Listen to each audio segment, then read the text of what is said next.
We get a personal and professional insight in the benefits of medical marijuana, and the success of bilingual education is often overlooked. We discuss how Camden City is maximizing the potential benefits of bilingual education with a comprehensive approach. It's all here on the next Latino Motion. Join us.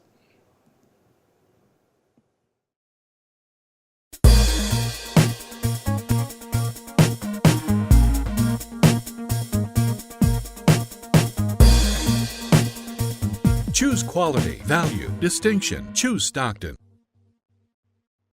Latino Motion with Bert Lopez is presented by Latino Motion Public Affairs Media, a New Jersey nonprofit corporation, and Stockton University.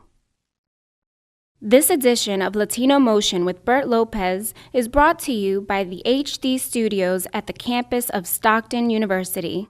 Funding for Latino Motion is provided by Atlanticare, healthcare you can believe in. Atlantic City Electric, energy for a changing world. And South Jersey Gas.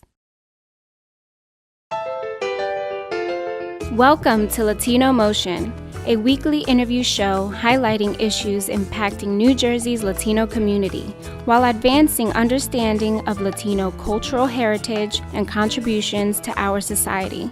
And here is your host, Bert Lopez. Buenos dias and welcome to Latino Motion. Medical marijuana is legal in 24 states. Today, it's used for medical treatment. It's gaining much support, but it's still out of reach for many. Joining me is Dr. Andrew Medvedeski and Ricardo Rivera to discuss their personal and professional experience with medical marijuana. Gentlemen, welcome to Latino Motion. Thank you for having us. Thank you. It's great to have you on the show. I know this is a very controversial topic, if you will, for many, but it is gaining popularity, and here in New Jersey, medical marijuana is legal. Ricardo, I'm going to start with you.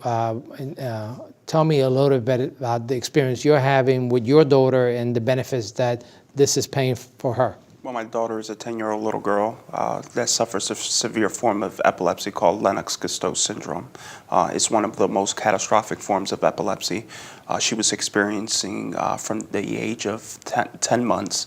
She began having seizures, and she wasn't having just one seizure a day. She was having over 300 in a 24-hour period.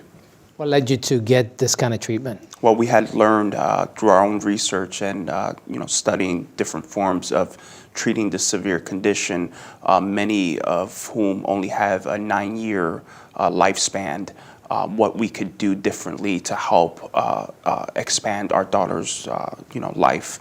So we found that medical marijuana was being used out in the West Coast, especially in Colorado and California.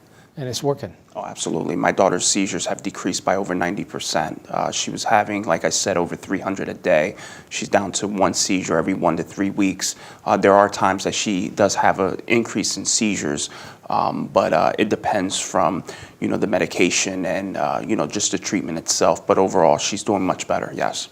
And doctor, marijuana is just a drug like any other drug, and yet it still has the stigma associated with it as a gateway drug, Yes. Which keeps it out of reach for many.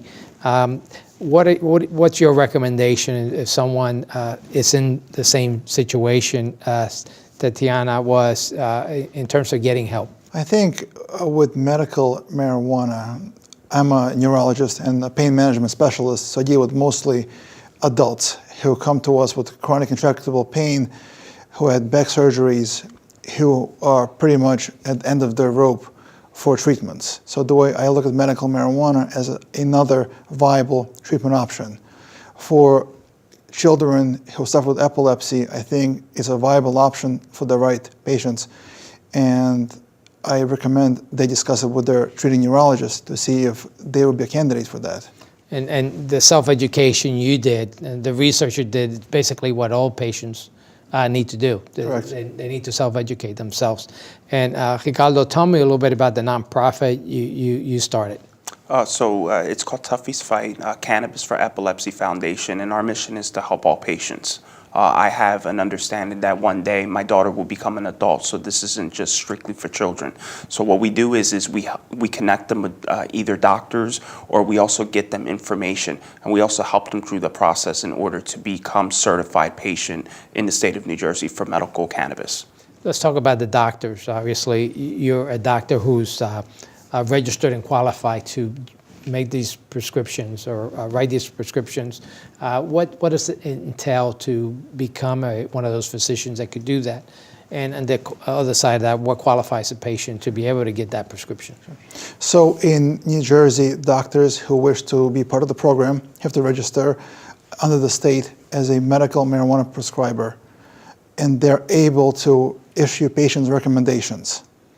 Basically, any physician who has a medical license, a state DA number, may enroll themselves after they complete a specific training in addiction and pain management. There were a lot of doctors who were enrolled? There's a lot of doctors who are registered, but not many doctors who are actively participating in the program. Is there a reason why not many are participating? There is still a fear on the physician side about the federal regulations, about the DEA involvement. To really provide patients with the right treatment, it requires a really dedicated staff who understand, who believe in the program. Patients need education, support. They have a million questions, especially if they've never used cannabis and have a lot of questions about the stigma that's typically associated with it.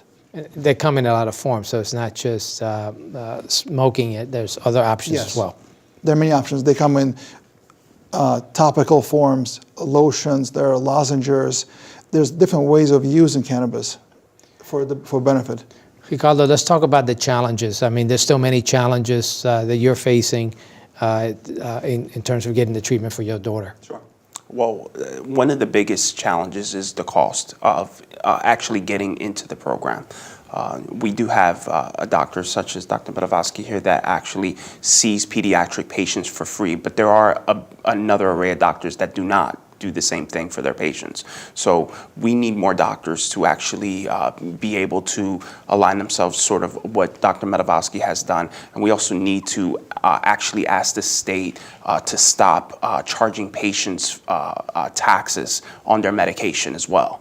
That's really important because they charge a 7% sales tax on my daughter's cannabis medication. But if I go to CVS, for example, my insurance pays for that medication and I don't pay a dime or a nickel in taxes. There's also some regulations in terms of the strains. Yes. Tell me a little bit about that. Well, the strains are very limited in the dispensaries. We do have, I believe, now 5 dispensaries that are functioning, but the strains are limited because what happens is it's just like any medication. The patient tends to build a high tolerance to a medication that they're taking, a pharmaceutical drug. Same thing with medical cannabis. They do, in fact, build a tolerance. So what happens is they become limited on those strains. Making it difficult for them to treat their condition. I know you have a website and you have some fundraising events as well. We'll put that up on the website, your website up, and certainly your contact information as well for anyone that has any questions. So thank you so much for sharing this information with our audience. Thank you. And please stay tuned. We'll be right back with more Latino Motion. Latino Motion with Bert Lopez is presented by Latino Motion Public Affairs Media, a New Jersey nonprofit corporation. Join us online at www.latinomotion.tv. Find us on YouTube, Facebook, and Twitter. We encourage your comments and contributions for show topics. Welcome back to Latino Motion. Bilingual education has often been misunderstood and has been a political and divisive issue with English learners caught in the middle. Joining me is Carmen Rodriguez, a special advisor for bilingual education in the city of Camden, to discuss what bilingual education really is and how it's helping kids succeed. Carmen, welcome once again to Latino Motion. Thank you for having me. I know I had you in the past as your role as the freeholder in Camden County, and you just got sworn in your 5th term. Yes. So congratulations once you. again. The very first Latina to serve in that capacity. So we're very proud of the accomplishments you've done in that role. Thank you. We want to talk a little bit about your new role and get back to talk a little bit about you as well. but you also are a advisor for bilingual education in the city of Camden. And bilingual education is a very important topic, and one that has been sort of discriminated against or misunderstood for some time. Tell me, what really is bilingual education? Well, in bilingual education, what you're basically doing is you're providing instruction in the child's native language so that he learns all of the subject information that he needs to as he grows up. But at the same time, you're also providing lessons so that they can also learn English. So they're learning the subject matter in their native language. They're also learning the same information in English. So it basically, if someone's here that could only speak Spanish, they're still getting subject matter information. They're still doing new learning while they're picking up the new language. Yes, yes. And it's very important because what often happens to many of our children when they come into a new setting where they don't understand the language, if they're not given instruction in their native language, they will very slowly start to learn the English, but they're going to start falling behind academically. One of the things that we have seen historically is that there is an overclassification of Hispanic students into special ed classrooms, and that in large part has to do with that. They are so busy trying to learn English that they're falling behind on their subject knowledge. There has been a English-only push, if you will, and I know that while bilingual programs were pretty strong for a very long time, they're taking a back seat, so to speak, to ESL classes, and you're going to explain what ESL is, but it's a lot more limiting, and the purpose is to get them to learn English as quickly as possible. Tell me, what is the difference here between bilingual and ESL? So students who participate in the bilingual program still have to take ESL classes because ESL is English as a second language. Those are the teachers that are teaching the children English. So in the bilingual program, they still have that. However, the push to English only has been very limiting for our children, and we're starting to now see a shift. We had a very strong bilingual program. There were some concerns about its success, but what we've actually started to see, California, which was one of the first states who decided to go English only, they are now implementing bilingual programming because what they saw was that their kids were not succeeding, they were failing. California was one of those states that was pushing that mandate through a proposition which voters voted for with English only. So now we're seeing a resurgence where bilingual programs are coming back? Yes, they're bringing it back, and it's coming back even stronger with an emphasis on children actually maintaining and continuing in their native language so that they develop, they're not just transitioning out into the gen ed classes, but they're actually learning to master, they're learning and mastering two languages as they learn their content. It's worth to mention that there's a lot of research to show the benefit of bilingual education. Certainly the efforts there in California to go with English only was more political than doing the right thing for the children who only spoke a foreign language. So we're seeing new data now that shows the real benefits of bilingual education. The data actually indicates that the children who participate in bilingual programming actually score higher than the general students in the English-only class. Just mainstream American child, the bilingual students are scoring higher. They're outperforming them. I want to talk a little bit about some of the special things that you're specifically doing with your program in the city of Camden. I know you have a litany of things, and one of the most important things is having that teacher diversity. So we want to talk a little bit more about that. We're just going to take a quick break. We'll be right back with more Latino Motion. Latino Motion with Bert Lopez is presented by Latino Motion Public Affairs Media, a New Jersey nonprofit corporation. Join us online at www.latinomotion.tv. Find us on YouTube, Facebook, and Twitter. We encourage your comments and contributions for show topics. Welcome back to Latino Motion. We'll continue our discussion with Carmen Rodriguez, Special Advisor for Bilingual Engagement in the city of Camden. And we were talking about some of the exciting things you're doing in your department with bilingual education. One of the biggest component is teacher diversity. Tell me a little bit about your efforts in that regard. Well, one of the things that we know from research is very, very important is that children typically will do better if they are in a classroom with adults that look like them and talk like them and can express themselves like them. So there's a whole body of research that supports that. Right now in Camden City, we have a population that's 52% Hispanic, but our teaching force is only 12% Hispanic. It's not representative. One of the things that we've created, and we've just started this, we're really pushing hard on this, is a diversity pipeline initiative that we have.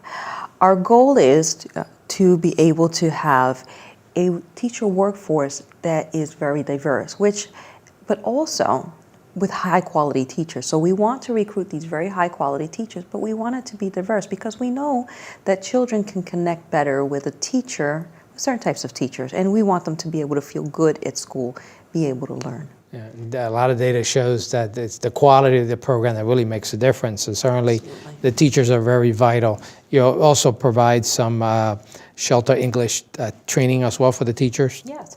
Well, what we're going to do is when we attract the teachers to come into the classroom to teach, we want to make sure that they are culturally sensitive and properly trained. So we are going to offer cultural training for them as well, sensitivity training for all our staff. We also are currently offering sheltered English instruction training, and that's for all of our staff that's already in the district.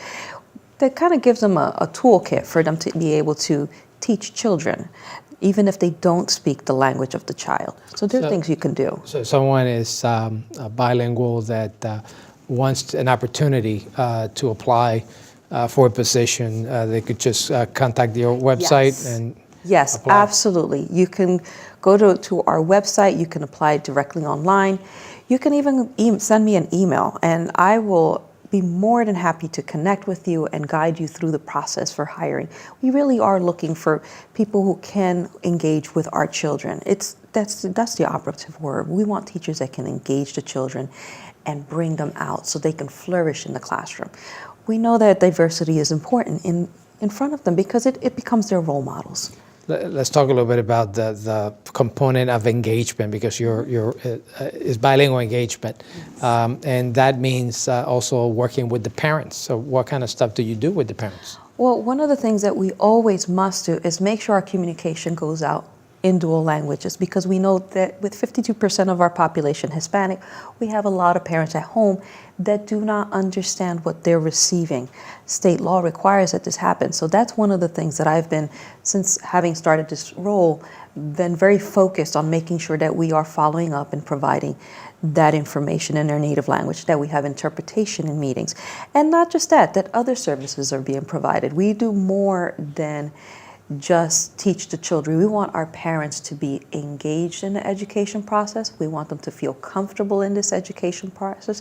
We want them to be partners in this process. Yeah. And you have a pretty good literacy program for the bilingual students. Tell me a little bit about that program. Well, the biliteracy framework that we are instituting is fantastic, because what we do is we teach content information using one language.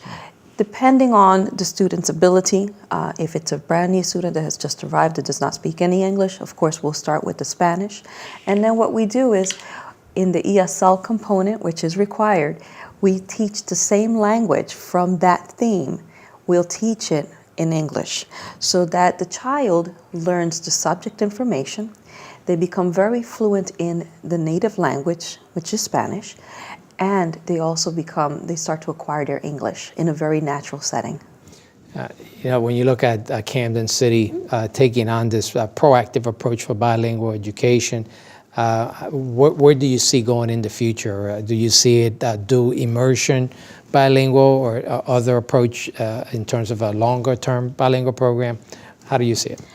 I think that is very much a possibility. In fact, it's very interesting because I hold meetings with parents, because we have a parent organization, and I have parents that come there that are not Spanish speakers. They're regular residents that were born, raised African American families that are demanding that their children also have the opportunity to learn a second language. They want this for their children. And that's where the dual immersion comes That's into where place. Dual immersion would be beneficial because in that setting, you actually have children who are native Spanish speakers alongside children who are not native Spanish speakers, and they're both learning both languages. Sounds like a great outcome, certainly. And I know there's been some data as well to support the success of those kind of programs. Yes, we do not have that. It would be nice, and I know that there are many parents who are wishing for it.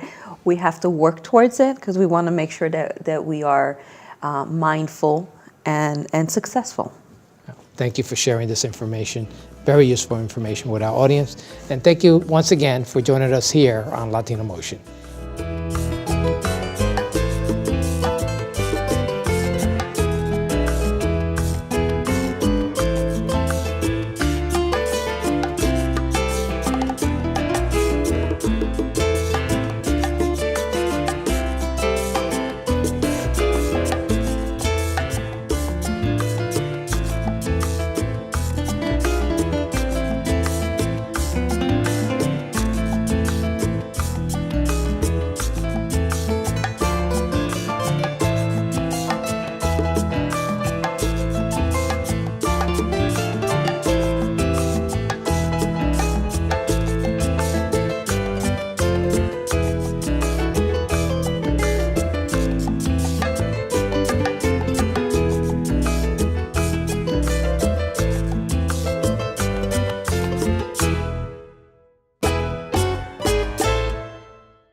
Choose quality, value, distinction. Choose Stockton.